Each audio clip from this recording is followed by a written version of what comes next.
එක්තරා මිනිසෙක් මේ ගියා කැලේක. කැලේට ලී වර්ගයක් කපන්න යනකොට එයා දැක්ක කැලේ සෑයක් ගරා වැටිලා.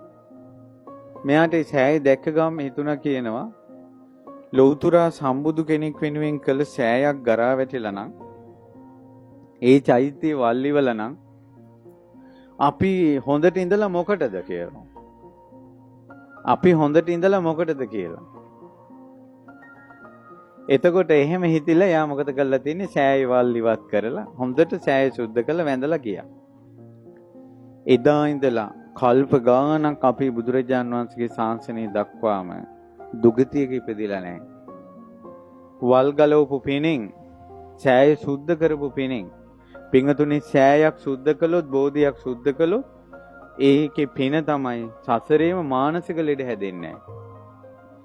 ඒ පින්වන්තයාට අපේ බුද්ධ ශාසනය නිවන් දකින්න තුරු උපනෝපන් ජීවිතයක කවදාවත් අබෑටික තරම්වත් හැමේ බිබිලක් ඇවිල්ලා නැහැ කියනවා.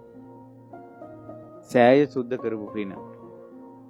ඔහුට මතකයි කියනවා එදායින් පස්සේ සංසාරේ ගත කරපු ජීවිතවල සමහර වෙලාවට කැලෑවල යද්දී කටු උඩ අඩිය තියනවා කියනවා. කටු අනිත් පැත්තට හැරෙනවා කියනවා.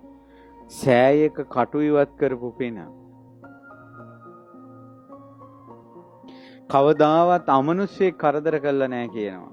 කවදාවත් යකෙක් ප්‍රේතෙක් භූතෙක් පිසාචෙක් වැහිලා නැහැ කියනවා. සෑය සුද්ධ කරපු පින.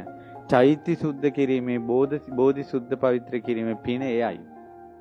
හැම පැහැපත් වෙලා උපනෝපන් තැන බබලනවා යා. අපේ ගෞතම බුද්ධ ශාසනය අරහත්ත්වයටපත් වුණා.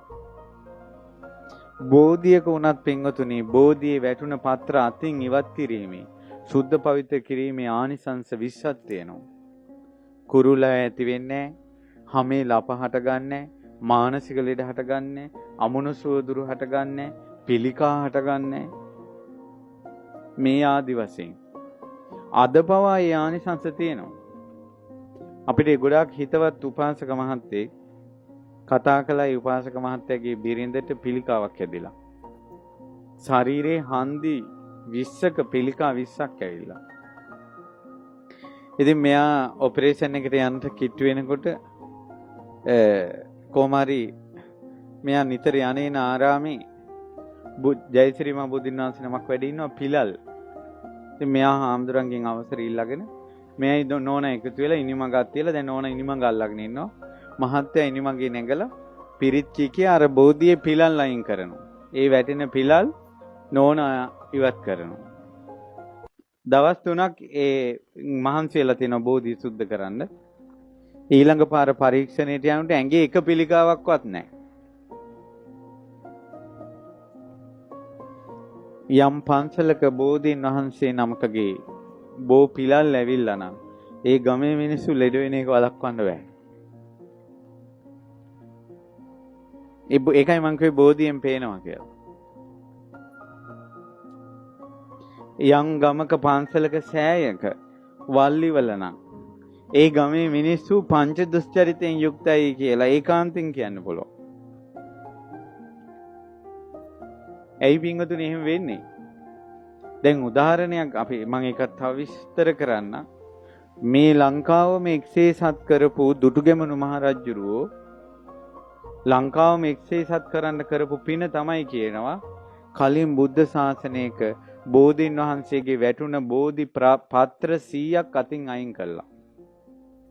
බෝපත් 100ක් අතින් අයින් කරපු පින. බුදුරජාණන් වහන්සේගේ බුදුගුණ කඳ කොයිතරම් ආශ්චර්යයිද කියනවා නම් උන්වහන්සේ සම්බුදු වෙන මොහොතේ සෙවන සලසලා දුන්න බෝධීන් වහන්සේගෙන් වැටෙන බෝපත අයින් කරන කෙනාටත් නිවන් සුව සැලසෙනවා. ඊට පස්සේ අපි අඳුරන දරුවෙක් හිටියේ ඒ දරුවාගේ මූණේ ලප ඇවිල්ලා.